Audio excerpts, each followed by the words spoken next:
नमस्कार, जय हिंद, वंदे मातरम दोस्तों। मैं नवदीप सिंह तक्षशिला बुंदेलखंड में आपका स्वागत करता हूं। जैसा कि आप देख रहे हैं, यूपी कांस्टेबल के लिए ये हिंदी की क्लास है। हम पिछले वीडियो में अपनी हिंदी वर्णमाला, संज्ञा और वाच्य के ये जो तीनों टॉपिक हैं ये कंप्लीट कर चुके हैं। आज हम हिंदी के कारक टॉपिक के बारे में बात करेंगे और पूरी इसको डिटेल में पढ़ेंगे। तो जिन्होंने भी वो पिछले वीडियो नहीं देखे हों वो जाके चैनल पर देख लें। आज हम ये कारक का जो पूरी क्लास है वो एक ही क्लास में ख़त्म करेंगे और पूरी डिटेल में इसको पढ़ेंगे। कोशिश करेंगे कि एक ही क्लास में ख़त्म हो जाए, वरना इसके एक और पार्ट बना देंगे अगर अच्छे से नहीं होगा एक क्लास में तो और जो भी लोग चैनल पर पहली बार आते हैं वो लोग चैनल को सब्सक्राइब जरूर कर दें और बेल आइकन को भी प्रेस कर दें, जिससे आपको हमारी जो वीडियो हैं उसकी नोटिफिकेशन मिलते रहते हैं। और वीडियो को अंत तक ज़रूर देखें, जिससे आपको अच्छे से समझ में आएगा। तो चलिए शुरू करते हैं। कारक, ये जो टॉपिक है आपका यूपी पुलिस में 100% इससे एक क्वेश्चन, कम से कम एक क्वेश्चन तो आपसे पूछा ही जाएगा। और ये आपको जो कारक हैं वो आपको जो जब आप समास पढ़ेंगे वहाँ पर भी बहुत फ़ायदा करता है। मतलब वहाँ से, इस कारक से वहाँ से भी क्वेश्चन आ जाते हैं, जो आपका तत्पुरुष समास है वहाँ से। तो ये आपके लिए बहुत इम्पोर्टेंट क्लास है कारक की। तो चलिए देखते हैं। पहले हमको ये जो इनके कारक और कारक चिन्ह हैं ये अच्छे से पूरे याद होने चाहिए एक साथ क्योंकि कारक में ये सहायता तो करते हैं, लेकिन ये आपको जब तत्पुरुष समास पढ़ेंगे उनमें ज़्यादा फायदा करेंगे। तो कारक होते हैं कर्ता कारक, कर्म, करण, संप्रदान, अपादान, संबंध, अधिकरण और संबोधन। इनकी संख्या होती है 8। अभी जिन्होंने भी अगर बिहार का जो 6 to 8 वाला पेपर दिया होगा हिंदी का, उसमें सीधा सीधा क्वेश्चन पूछा था कि कारकों की कुल संख्या कितनी होती है। तो कई लोगों ने 6 लगा के आए थे, जो कि गलत है, क्योंकि उनको जो तत्पुरुष समास में जब हम पढ़ते हैं वहाँ पे 6 होते हैं, क्योंकि वहाँ पे कर्म कारक और संबोधन कारक ये हट जाते हैं वहाँ पे। ठीक है, तो आपको कितने लगाने हैं? कारकों की संख्या है 8।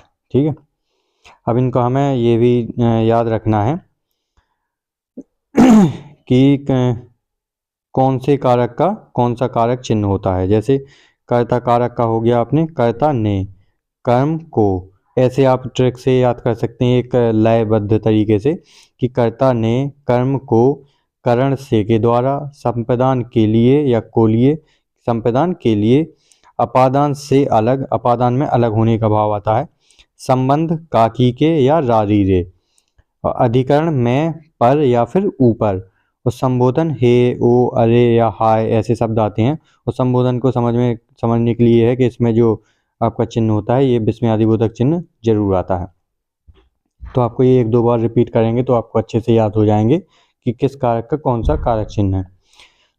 अब हम शुरू करते हैं कर्ता कारक से। जहाँ जिस वाक्य में क्रिया को संपन्न करने वाले कर्ता का बोध होता है वहाँ कर्ता कारक होता है। क्रिया का प्रभाव कर्ता पर पड़ता है। सीधा सीधा है, क्रिया का प्रभाव किस पर पड़ता है? कर्ता पर। जैसे श्याम स्कूल जाता है, राम रोटी खाता है, बच्चा हंसता है, मोहन नहाता है, श्याम ने पत्र लिखा। तो पत्र किसने लिखा? श्याम ने। नहा कौन रहा है? मोहन। मतलब कर्ता का प्रभाव किस पे पड़ रहा है? क्रिया पर, सॉरी। तो यहाँ पे क्या हो जाएगा? कर्ता कारक। जो खाता है, कौन खाता है? राम रोटी। तो क्रिया का प्रभाव कर्ता पर पड़ रहा है या कर्ता का क्रिया पर। ठीक है, तो ये तो सिंपल है आपका कर्ता कारक।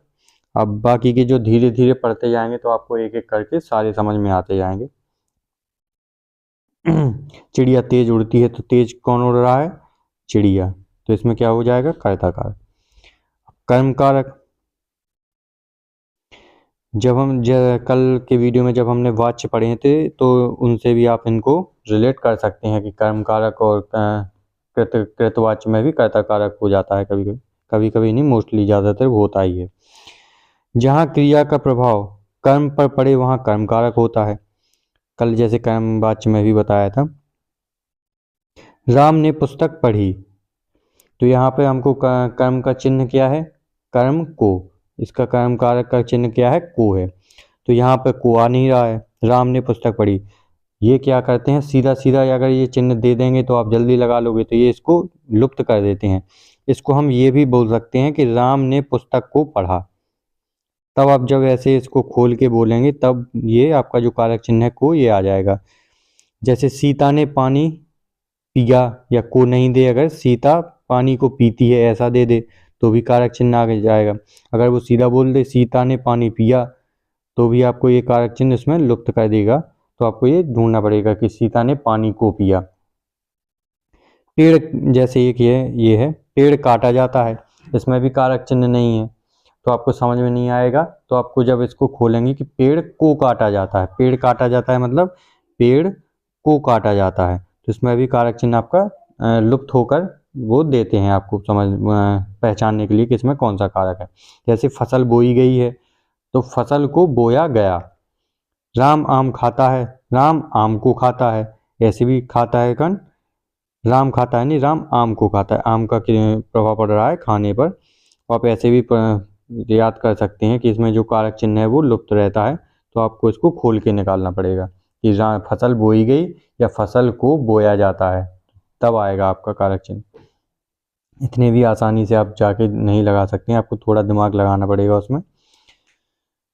जैसे आपको इनकी डेफिनेशन याद रहनी चाहिए आपकी, जो छोटी छोटी एक एक लाइन की है। जैसे कारक, करण कारक, जहाँ क्रिया को संपन्न करने के लिए प्राणी, वस्तु और उपकरण की सहायता ली जाती है वहाँ करण कारक होता है। मतलब जो हम कुछ काम करेंगे उसके लिए हमें किसी की सहायता लेनी पड़ेगी, किसकी, या तो किसी प्राणी की या फिर किसी वस्तु की या फिर किसी उपकरण की सहायता लेनी पड़ेगी। जैसे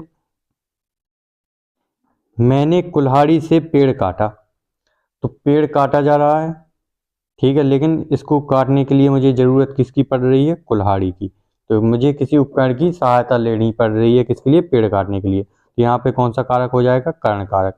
उसका वैसे चिन्ह भी होता है कर्ण का, आपने याद किया होगा, कर्ण से के द्वारा। देखिए ये है कि कर्ण से के द्वारा, आपको ये चिन्ह अच्छे से याद होने चाहिए, ठीक है।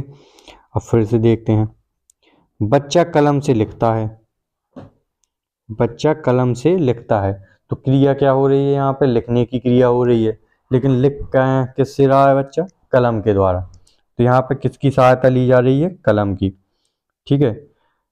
जैसे रामचरितमानस तुलसीकृत है, रामचरितमानस तुलसीकृत है, तो यहाँ पे भी कोई कारक चिन्ह नहीं है दिख रहा है, लेकिन आपको क्या है इसमें से लुप्त किया है, आपको ढूंढना पड़ेगा। जैसे तुलसीकृत का मतलब क्या होता है, तुलसी के द्वारा लिखी गई, तुलसी के द्वारा, तुलसीकृत मतलब हो गया के द्वारा, या कई बोलते हैं हम सूरदास कृत या सूरदास रचित, तो भी क्या होगा, सूरदास के द्वारा।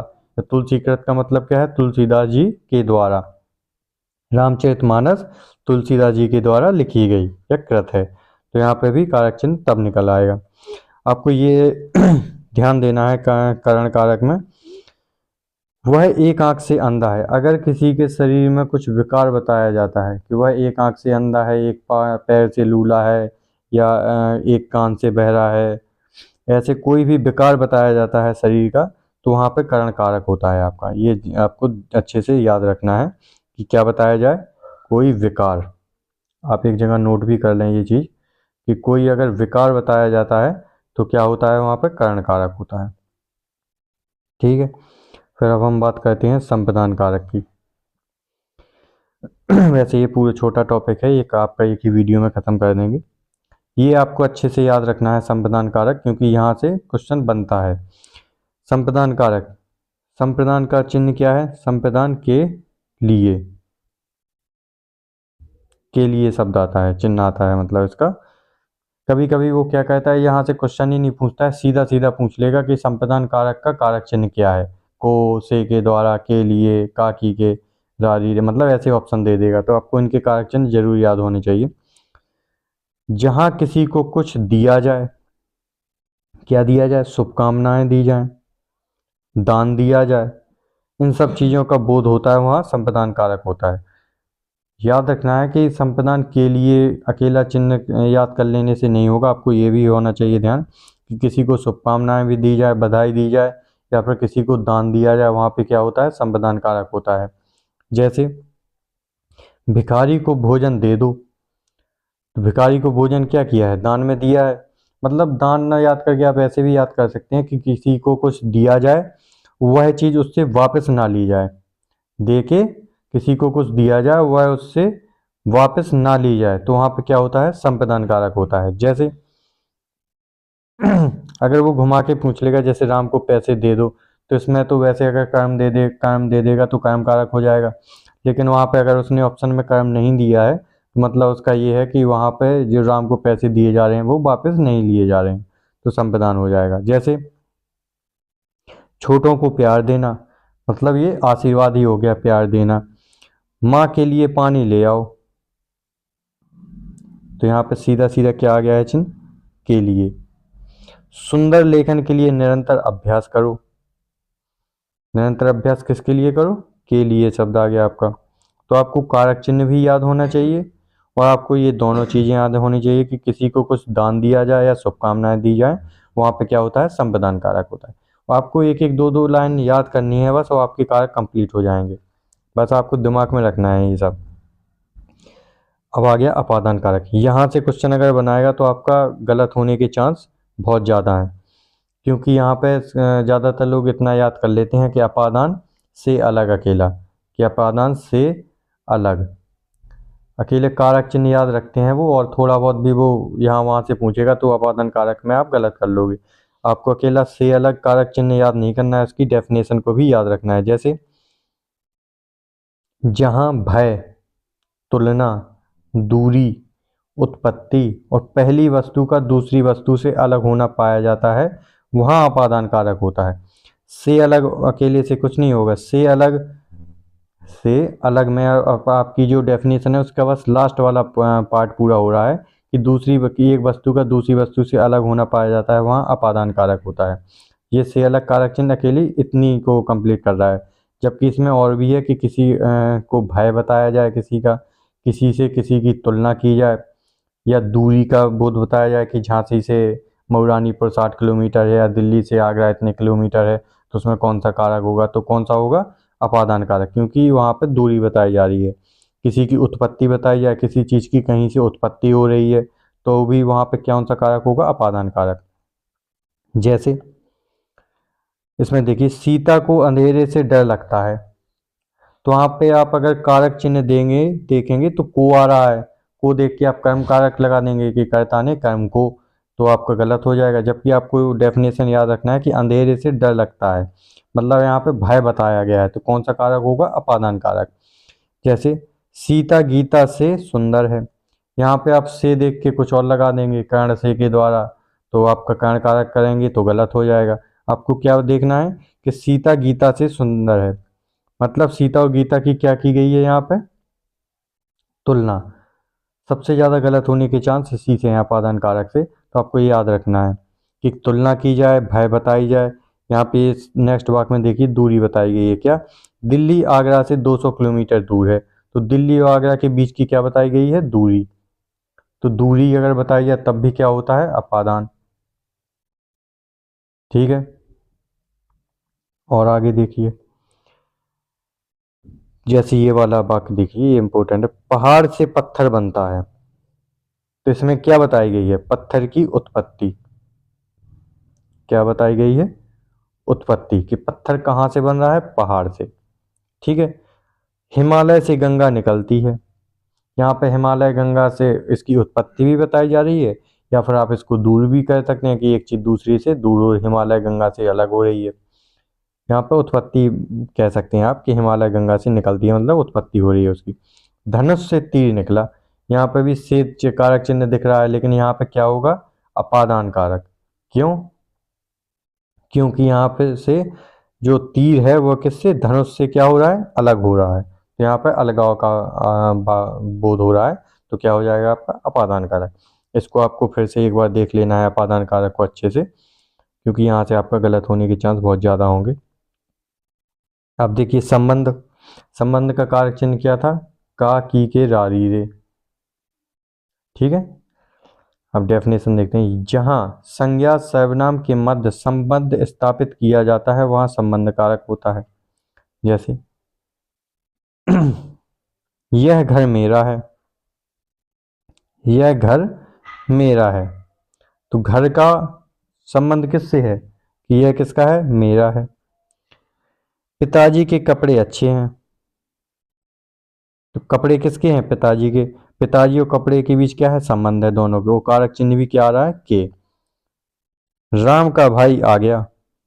राम का भाई, तो भाई किसका है? राम का। राम का इसके भाई का क्या है? संबंध। वो कारक चिन्ह भी आपका क्या आ रहा है? का। क्या आता है? संबंध काकी के। अब ये देखिए, गंगा जल बहता है।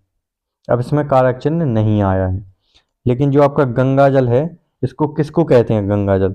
तो गंगा का जल, गंगा का जल, इसको जब हम खोलेंगे तो क्या होगा? गंगा जल को क्या बोल सकते हैं हम? गंगा का जल। तो इसको डिटेल में बोलेंगे कि गंगा का जल बहता है, तब आपका कारक चिन्ह आ जाएगा कि जल किसका है? गंगा का। जल का संबंध किससे है? गंगा से। ठीक है। जब आप समास भी पढ़ेंगे तो उसमें भी आपको ये आपका किसमें? तत्पुरुष समास में आ जाएगा। जैसे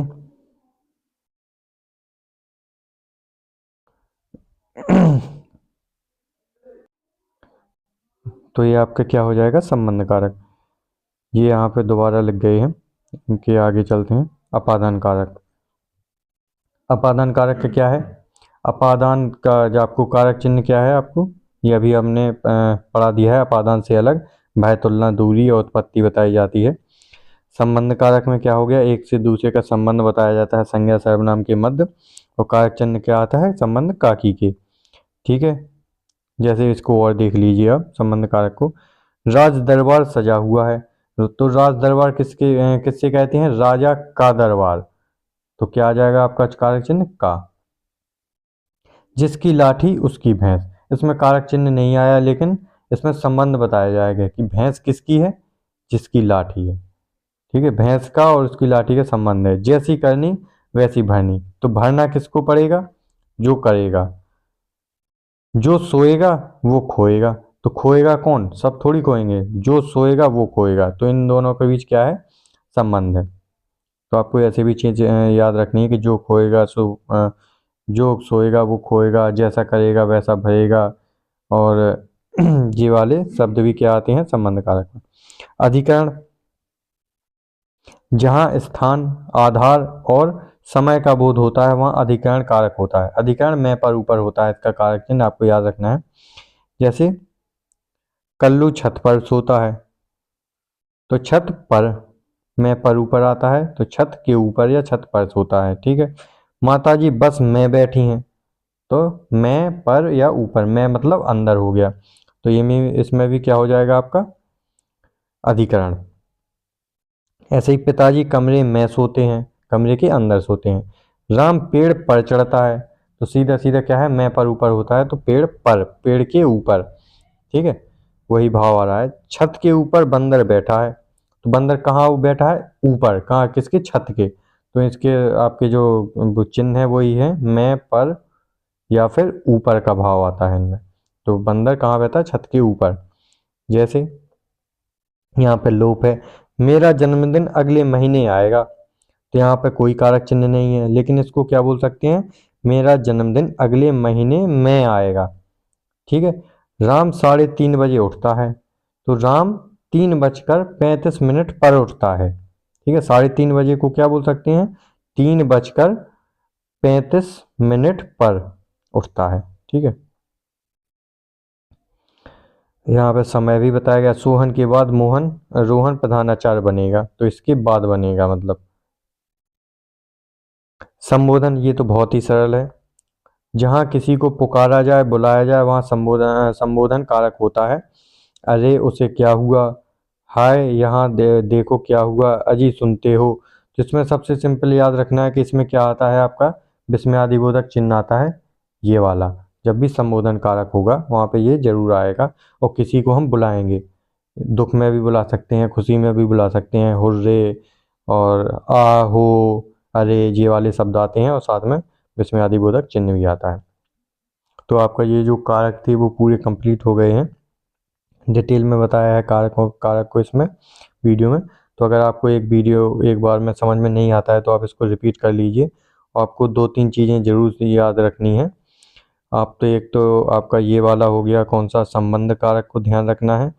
और मोस्टली आपको अपादान कारक, ये आपको अच्छे से याद रखना है। और संबंध कारक, और आपको ध्यान रखना है क्या, अपादान कारक बता ही दिया मैंने, संप्रदान कारक। ठीक है, देख तो अब कल मिलते हैं हम अगले वीडियो के साथ, नए टॉपिक के साथ। और आपकी जब जब भी 18 फरवरी को आपका पेपर है, तो उससे पहले हम हिंदी को लगभग क्या पूरा कंप्लीट कर लेंगे, जितने भी टॉपिक हैं इसके। तो आप वीडियो को शुरू से अंत तक जरूर देखें, जिससे आपको अच्छे से समझ में आएगा, क्योंकि यहाँ से 100% क्वेश्चन बनते ही बनते हैं। तो वीडियो को लाइक और शेयर जरूर कर दें। जो भी पहली बार देखते हैं वो जरूर से सब्सक्राइब जरूर कर दें। मिलते हैं अगली वीडियो के साथ कल। जय हिंद दोस्तों।